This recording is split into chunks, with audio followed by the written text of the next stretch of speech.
అందరికీ welcome guys. So last video అసలు నేను షూట్ చేద్దామని అనుకోలేదు, బట్ ఆ రోజు కొంచెం బోర్ కొట్టేసి బైక్ మీద చిన్న స్పిన్ వేసి వద్దామని చెప్పేసి కిందకి వెళ్ళాను. బట్ ఆ రోజు ఫ్రెండ్షిప్ డే కావడంతో 2 మ్యాచ్ అయినాయి కదా అని చెప్పేసి ఏదో చిన్న వీడియో చేద్దామని అనుకుంటే అది 10 నిమిషాల వీడియో అయిపోయింది.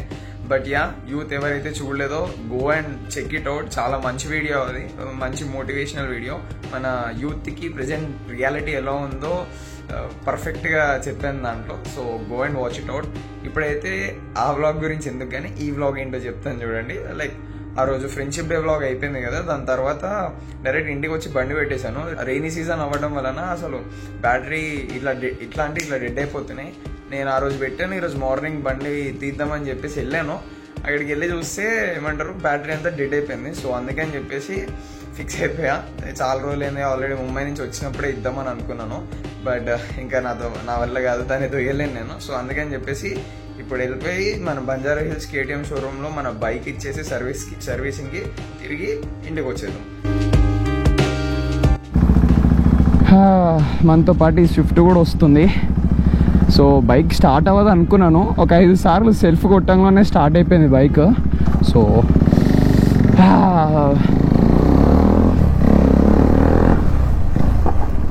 మన బండి సౌండ్కి మంచి రియాక్షన్స్ రావాల్సిందే. So Banjara hills let's go. ఎండ దూలు తీరిపోతుంది భయ్యా. మన హైదరాబాద్ ఏందో కానీ అసలు పడితే వర్షం లైన్ పడుతుంది, లేకపోతే అసలు వర్షాలే పడవు. మొత్తం ఎండ స్వెట్ రాదు, కానీ మొత్తం హ్యూమిడ్ ఉంటుంది. అదేందో విచిత్రంగా. నా ఒక్కడికి స్వెట్ రాదు, నాకు అర్థం కాదు, అందరికీ స్వెట్ రాదు. కానీ హే రోడ్డు కవర్ దారి తప్పిపోయి రోడ్డు మీదకి వచ్చేసింది.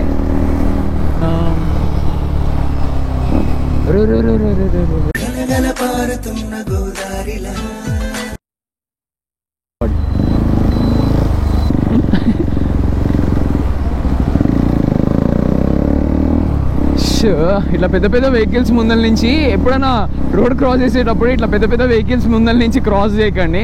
పెద్ద వెహికల్స్ దాటేసిన తర్వాత క్రాస్ చేయండి, ఎందుకంటే మాకు బ్లైండ్ స్పాట్ అనేది ఉంటుంది. మీరు ఇట్లా సడన్గా వచ్చేసిర్రంటే ఎవరికైనా కనపడదు కదా. ఇప్పుడు ఎట్లా లక్లో స్లోలో ఉన్నా కాబట్టి కంట్రోల్ చేయగలిగిన నేను. అదే కొంచెం స్పీడ్లో ఉంటే ఏమయ్యేది పరిస్థితి, డైరెక్ట్ వెళ్ళిపోయి వాళ్ళతో క్లాష్ అయిపోయేది. సో ఎవరైనా కానీ రోడ్ క్రాస్ చేసేటప్పుడు కొంచెం జాగ్రత్తగా క్రాస్ చేయండి. మీరు చేసే తప్పుల వల్ల మా బైకర్స్కి ఏమంటారు రాంగ్ పేరు వస్తుంది. ఎవరికి కంట్రోల్ కాదు, నాట్ ఓన్లీ బైకర్స్ అనే వాళ్ళు కొంచెం స్పీడ్ ఉంటారు కాబట్టి ఎక్కువ ఛాన్సెస్ వాళ్ళే హిట్ చేస్తానుకుంటే మీకు. నార్మల్గా వెళ్ళే వాళ్ళు మ్యాక్సిమం గుద్దరు అలాంటి వాళ్ళని. సో ఇలా బస్సెస్ ఆగుంటే బస్సెస్ ముందల నుంచి రోడ్ అయితే క్రాస్ చేయకండి. పెద్ద వెహికల్స్, హెవీ వెహికల్స్ ముందల నుంచి అస్సలు క్రాస్ చేయకండి. బ్లైండ్ స్పాట్స్ ఉంటాయి కాబట్టి మాకు అర్థం కాదు ఎవరైతే క్రాస్ చేస్తున్నారో అని చెప్పేసి. దాని పక్క నుంచి ఓవర్టేక్ చేద్దామన్న చూసే టైంలో మీరు వచ్చేస్తారో క్లాష్ అయిపోతుంది. So be careful. ప్రతి ఒక్కళ్ళు చూసుకొని దాటండి రోడ్స్ దాటేటోళ్ళు.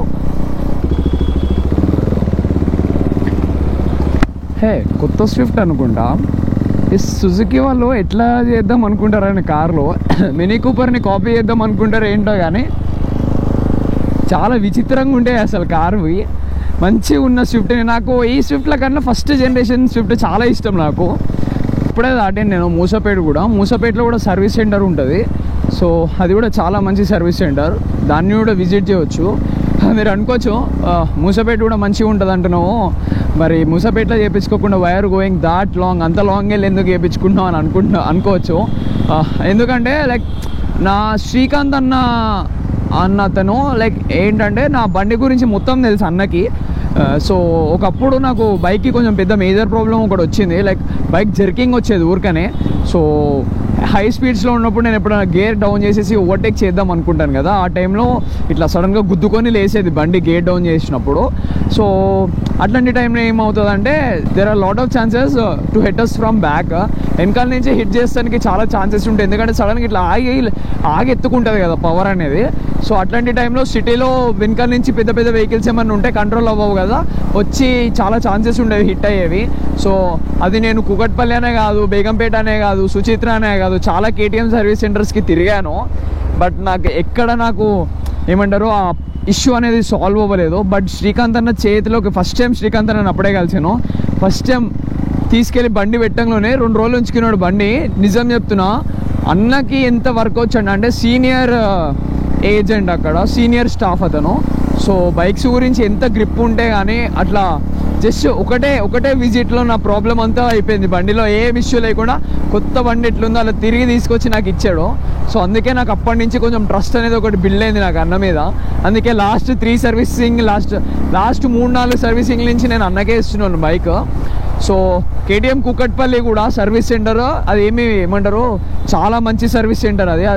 ఎందుకలా అంటున్నానంటే నేను పెద్ద ఇష్యూ లైక్ పెద్ద సర్వీసింగ్ అన్న లేకపోతే పెద్ద ఇష్యూ ఏమైనా ఉంటేనే నేను బంజారా హిల్స్ వెళ్తాను, లేకపోతే ఊరికే నేను పిచ్చేమే అంటే అంత దూరం వెళ్ళలేను కదా. మన కూకట్పల్లి వాళ్ళు కూడా నిజంగా చాలా మంచి సర్వీస్ చేస్తారు. బట్ నా బండికి అన్నకి అలవాటు అయింది కాబట్టి అన్న దగ్గర తీసుకెళ్తున్నాను. నిజం చెప్పాలంటే చాలా టఫ్ సిచ్యువేషన్స్లో ఎన్నో ఇన్సిడెంట్స్ జరిగినప్పుడు కేటీఎం కూకట్పల్లి సర్వీస్ సెంటర్ వాళ్ళు ఎంత హెల్ప్ చేశారంటే, ఫర్ ఎగ్జాంపుల్ మన వైజాగ్ కాలనీ వీడియోని తీసుకోవచ్చు మీరు. చైన్ అప్పటికప్పుడు 7:30-8 నైట్ తెగిపోతే అప్పటికప్పుడు చైన్ స్ప్రాకెట్ చేంజ్ చేసి ఇచ్చారు. అండ్ అట్లాంటి ఇన్సిడెంట్స్ చాలా జరిగినాయి. చాలా హెల్ప్ చేశారు మనకి అక్కడ ఉన్న స్టాఫ్, నవీన్ అన్ననే కావచ్చు, ఇంకా కొంతమంది స్టాఫ్ లిటరల్లీ చాలా హెల్ప్ఫుల్ ఉంటారు. ఎవరు వెళ్ళినా కానీ దే నెవర్ ఇగ్నోర్ దెమ్. పర్ఫెక్ట్గా they care us perfectly. And అదే హాస్పిటాలిటీ నాకు కేటీఎం బంజారా హిల్స్లో కనిపించింది. బంజారా హిల్స్లో ఉన్న ప్రతి స్టాఫ్ కూడా దే లిటరల్లీ కస్టమర్స్ని గాడ్స్ లాగా ట్రీట్ చేస్తారు. ఫస్ట్ అయితే మనం షోరూమ్కి వెళ్ళిపోయి ఇక్కడ గ్రీన్ లైట్ పడ్డది. సార్ గారు చూడండి. అయ్యా आप कौन, कहाँ लगाया फोन, आपका क्या नाम है, हमसे क्या काम है. మరి రోడ్డు మీదనే ఎవడన్నా వచ్చి గుద్దేస్తే ఏమవుతుంది మళ్ళీ వాళ్ళనే అంటారు. ఇది ఏందో అర్థం కావట్లే. ఇందాక బ్యాటరీ ఎందుకు ఆన్ అవ్వట్లేదు అని చెప్పేసి బ్యాటరీ ఓపెన్ చేసి చూశాను. అప్పటి నుంచి ఇది పెడతానికి రావట్లేదు, లూజ్ అయిపోతుంది. అదేదో క్లిప్ ఫిట్ ఇన్ అవ్వట్లే. అసలు మ్యాప్స్ని నమ్ముకుంటే అసలు అంతే, ఇంకా మనం ఏదో తిప్పి ఏదో గల్లీలో నుంచి తీసుకెళ్తుంది. నాకు యాక్చువల్గా నేను ఎగ్జాస్ట్ మార్పించేద్దాం, స్టాక్ పెట్టించేద్దాం, లాంగ్ తిరుగుతున్నా కదా అని అనుకున్నాను. బట్ అస్సలు కాని పని. నా వల్ల అయితే అస్సలుగా ఇట్లా ఎగ్జాస్ట్ తీపిచ్చాలని ఇప్పటికైతే నార్మల్గా సర్వీసింగ్ చేయించేస్తాను. సో ఇప్పటికైతే నార్మల్ సర్వీసింగ్ చేయించేస్తాను. నా వల్ల అస్సలు కావట్లేదు. అది తీపియాలంటేనే నాకు నా వల్ల కావట్లే. హార్ట్ తీసుకోలేకపోతుంది, అంత స్మూత్గా నడపాలండి. అసలు స్టాక్ ఎలా ఉంటుందంటే స్టాక్ అసలు సైలెంట్గా ఈవీ బైక్, ఎలక్ట్రానిక్ బైక్ వెళ్తున్నట్టు ఉంటుంది. నా వల్ల కావట్లేదు. సో దట్స్ వై ఈసారికి నార్మల్ సర్వీసింగ్ చేయించేస్తున్నాను. ఫుల్ సిస్టమ్ అనేది తర్వాత మార్పిద్దాం. మనకి చిరాకు లేసినాక నాకు కొన్ని రోజులు మరీ ర్యాష్ అంటే మంచి అడ్రినలైన్ పుస్తకం నడపాలని ఉంది. డీబీ కిల్లర్తో మేనేజ్ చేద్దామని అనుకుంటున్నాను. Let's see. ఇంకొకసారి పోలీసులు పట్టుకునే వరకు నా దూల తీరదు, నాకు అర్థమవుతుంది. ఎప్పుడన్నా పోలీసులు పట్టుకుంటేనే బుద్ధి వస్తుంది. మన వాళ్ళు వచ్చేసారు ఆల్రెడీ స్విఫ్ట్లో.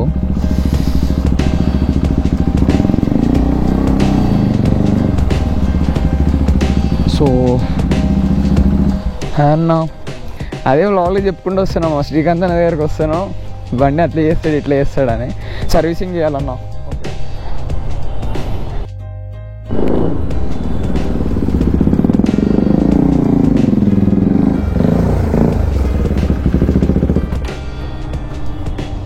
అవును, ఇప్పుడు భలే స్టార్ట్ అయిందన్న. నేను ఒక 10 సార్లు ట్రై చేసిన, స్టార్ట్ కూడా కాలేదు అసలు. వేసుకుందామా? ఎంత ఉంటుంది బ్యాటరీ?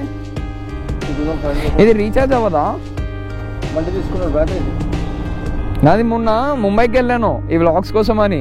ముంబైలో సతా ఇచ్చిందన్న, బండి అయిపోయింది. అక్కడ ఇట్లా దోయాలి అర్థం కాదు. అక్కడి నుంచి దక్క కొట్టుకుంటూ వచ్చింది తెలుసా. బండి అయిపోయినా హైవే మీద రాత్రి 2ంటికి పెట్రోల్ కొట్టించుకుంటాం కదా, ఒకటే ఫుల్ ట్యాంకర్ రాదు కదా, పెట్రోల్ కొట్టించుకొని డక్క కొట్టుకొని హైవే మీద స్టార్ట్ చేసుకుంటూ వచ్చాం మేము. సో మన బైక్కి గుడ్ బై చెప్పేద్దాం. అన్న 1-2 డేస్లో ఇస్తా అన్నాడు బైక్కి. బాయ్ బాయ్ వినోమ్. 2 days later. సో మనం ఇప్పుడే కేటీఎం షోరూమ్ దగ్గర కూడా వచ్చేసాము. పెద్ద బాంబ్ అంటే పెద్ద బాంబ్ జరిగింది. సో బిల్ వచ్చేసి 10,000 అయింది. So guys bye bye KTM service centre. Servicing అయితే అయిపోయింది.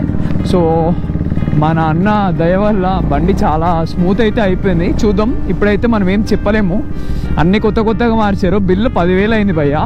ఏంటి 9,700 అన్నారు కాల్ చేసి. నాకు నా బుర్ర తిరిగిపోయింది. 9,700 అయింది బండికి అని చెప్పేసి. యాక్చువల్గా ఎప్పుడు అవుతుంది మన బండి అన్నాక, మరి ఈసారి తక్కువ అవుతుంది అనుకున్నాను. బాగానే దెబ్బ తిన్నది మన మన ముంబై ట్రిప్ బాగానే దెబ్బకొట్టింది. సో ఏమేమి మార్చారు అన్నవన్నీ ఇంటికి వెళ్ళినాక మాట్లాడుతాను నేను. ఇప్పుడైతే బైక్ వీళ్ళకి వాటర్ స్కేర్సిటీ ఉందంట 3 రోజుల నుంచి బంజారా హిల్స్లో. ఈ బంజారా హిల్స్ ఏముంటావు అసలు, ఇప్పుడు మనం బంజారా హిల్స్లో అదర్ సైడ్ ఆఫ్ బంజారా హిల్స్లో ఉన్నాము. రోడ్డు మీద ఫుల్ ట్రాఫిక్ అయిపోయింది. అందుకని చెప్పి ఏదో గల్లీలో చూపించింది మ్యాప్ నాకు. సో వీఆర్ గోయింగ్ ఫ్రమ్ దీ స్ట్రీట్స్. నేను ఎప్పుడు బంజారా హిల్స్లో ఇట్లాంటి స్ట్రీట్స్ అయితే చూడలేదు. అందరు ఈ కొత్తగా చూస్తున్నట్టున్నారు మన బండిని, అందరు మన సైడే చూస్తున్నారు. మన ఏమంత పెద్ద బండి ఏం కాదులే కానీ మన కలర్స్ లుక్స్ మనం చేసిన మోడిఫికేషన్స్ వల్ల కొంచెం అట్రాక్టివ్గా అనిపిస్తుంది. వామ్మో ఇదేదో మార్కెట్లోకి తీసుకొచ్చింది పోయి ఈ బండి వేసుకొని మార్కెట్లో అంటే సావు తప్ప ఏమి ఉండదు. కాళ్ళ హీట్ అంతా కాళ్ళకి వచ్చి తగులుతుంది. సో ఇప్పుడైతే మనం డైనమిక్ రైడర్స్కి వెళ్ళిపోతున్నాము. డైనమిక్ రైడర్స్కి వెళ్ళిపోయి బైక్ అయితే వాటర్ వాష్ చేయించేద్దాము. బైక్ వాటర్ వాష్ చేయించేసి చలో సీదా ఇంటికైతే కొట్టేద్దాం. నెక్స్ట్ ఎటించో తిరిగి లెఫ్ట్ తీసుకోవాలని చూపిస్తుంది నాకైతే ఇప్పుడు.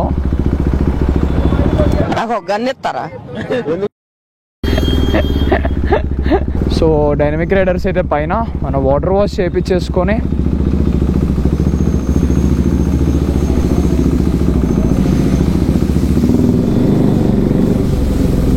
మనం అట్ లాస్ట్ డైనమిక్ రైడర్స్కి అయితే వచ్చేసాము.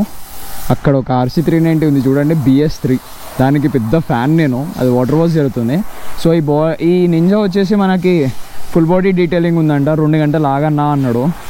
దండం పెడతా, నాకు వాటర్ వాష్ చేయించేసా, నేను పోతా, నా బండి చూడలేకపోతున్నా అట్లా నన్ను చెప్తే అడుక్కుంటే 5 నిమిషాలు సరే అన్న చేసేస్తా అన్నాడు. నిజంగా 10,000 రూపాయలు ఖర్చు పెట్టి సర్వీసింగ్ చేయించి ఇంత బురదగా ఉందంటే ఏమంటారు హార్ట్ తీసుకోలేకపోతుంది. సో అందుకని చెప్పేసి పక్కన ఉన్న డైనమిక్ రైడర్స్కి వచ్చేసాను నేను వాష్ చేపిద్దామని చెప్పి. అసలు అంత డబ్బులు పెట్టి కూడా అంటే వర్క్ బాగానే ఉంటుంది, కాకపోతే అక్కడ 3 days నుంచి స్కేర్సిటీ ఉందని చెప్పాను కదా. సో దానివల్ల బండికి ఏమంటారు సర్వీసింగ్ చేయించిన ఫీలే రావట్లే నాకు. ఇది చూడండి, అక్కడ బైక్ సర్వీసింగ్ అవుతుంది. ఇక్కడ ఏదో డీటెయిలింగ్ చేస్తున్నారు. ఆ ఇంటర్సెప్టర్కి క్రేజీ ఉంది కదా. సో ఇక్కడ ఆగి చూస్తుంటే నేను ఇప్పటివరకు చూడలేదు. మన ఫేవరెట్ జీనానా అనేది ఉంది చూడండి ఇక్కడ. అండ్ ఇక్కడ చూడండి డిస్కంటిన్యూ అయిపోయిన ద లెజెండరీ డేటోనా ఉంది. నేను జీనానా నెట్లో చూస్తూనే ఉంటాను కానీ మేము రోడ్స్ మీద డేటోనా అయితే ఫస్ట్ టైం చూస్తున్నా ఇంత దగ్గరగా. నిజంగా చూస్తుంటే ఎంత డెడ్లీ ఉందో మిషన్. ఇదేంటి డిస్కంటిన్యూ అయిపోయింది, బట్ TG నెంబర్ ప్లేట్ ఉంది. క్రేజీ ఉంది డేటోనా అయితే. సో ఫ్యూచర్లో చూద్దాం. ఇది మన డ్రీమ్ బైక్. ఈ డ్రీమ్ బైక్ ఎప్పుడు మన చేతికి వస్తుందో చూద్దాం. ఎంత బాగుంది. ఇది పాత జీనానా అన్నాడు ఇది.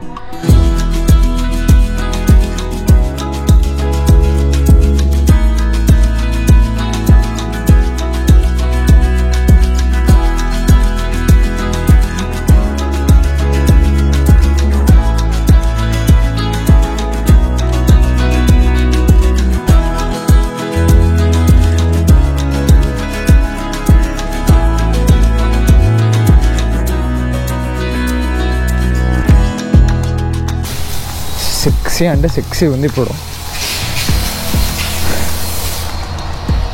చూడండి ఎంత మంచిగా క్లీన్ అయిపోయిందో. సో ఇంకా రైట్, ఇంకా మనం ఇంటికి వెళ్ళిపోదాం. భయ్యా హోగే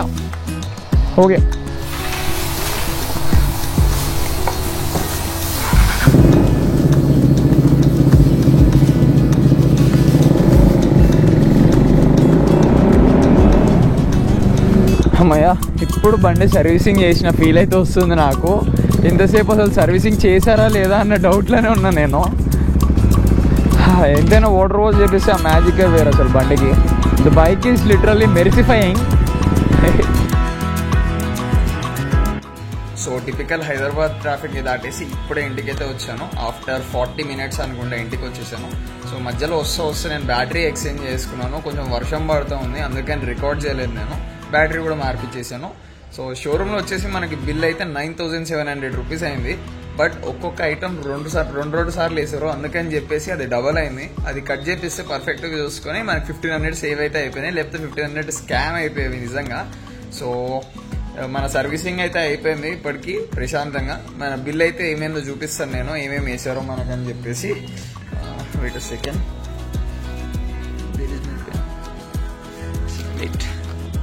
చూడండి, ఇంజన్ ఆయిల్ ఒకటి చేంజ్ చేశారు, which costed me around 1,580.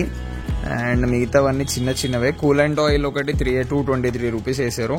Spark plug ఒకటి మార్చారు. ఫ్రంట్ బ్రేక్ ప్యాడ్ సిలికాన్ వేయించాను, లాంగ్ వెళ్తున్నాను కదా అని చెప్పేసి. ఇట్ కాస్టెడ్ మీ అరౌండ్ 2800, 2770 పడ్డది.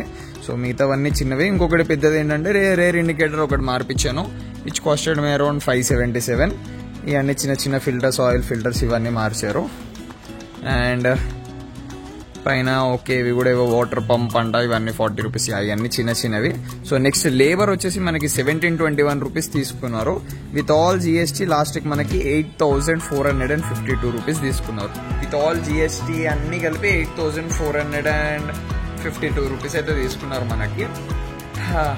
నేను కనుక చూడకపోయి ఉంటే ఇంకా 1500 ఎక్స్ట్రా పడేవి, స్కామ్ అయిపోయేటోళ్ళం, చోక్ అయ్యేటోళ్ళం నిజంగా. సో నెక్స్ట్ ఇంకా ఈ అమెరాన్ బ్యాటరీ అయితే తీసుకున్నాను. ఇది వచ్చేసి మనకి 2521 రూపీస్ పడింది. 2500 రూపీస్ బ్యాటరీ పడింది అండ్ 8500 రూపీస్ సర్వీసింగ్ అయితే పడ్డది. సో రెండు కలిపి 11,000 అయితే అయిపోయింది మనకి ఈసారి సర్వీసింగ్కి. సో ఇంకా మనకి పెద్ద ఖర్చులు అయితే ఏం లేవు దగ్గరలో. ఇంకా నెక్స్ట్ వెళ్తే మనకి పెద్ద రైడ్స్కి వెళ్ళిపోవడాలి ఇంకా డైరెక్ట్. సో మీకు గ్రూప్ వీడియోస్ కూడా నచ్చినాయి అంటున్నారు కాబట్టి నేను రెండింటి మీద కాన్సన్ట్రేట్ చేస్తాను. అండ్ తొందరలో ఒక చిన్న ట్రిప్కి అయితే వెళ్తాం మనము, ఫ్యామిలీ ట్రిప్. మమ్మీ వాళ్ళు వెళ్దాం అంటున్నారు. మ్యాక్సిమం బైక్ మీద అయితే వెళ్ళాను, బైక్ అయితే రైడ్ అంట కదా. సో తొందరలో చిన్న ట్రిప్ అయితే వెళ్తాము. ఆ ట్రిప్ అయిపోయిన తర్వాత నుంచి ఇంకా కంటిన్యూస్గా మన రైడ్స్ మన గ్రూప్ వీడియోస్ అన్ని కంటిన్యూ చేసేద్దాం. సో అంతవరకు స్టే ట్యూన్డ్ గైస్, బాయ్.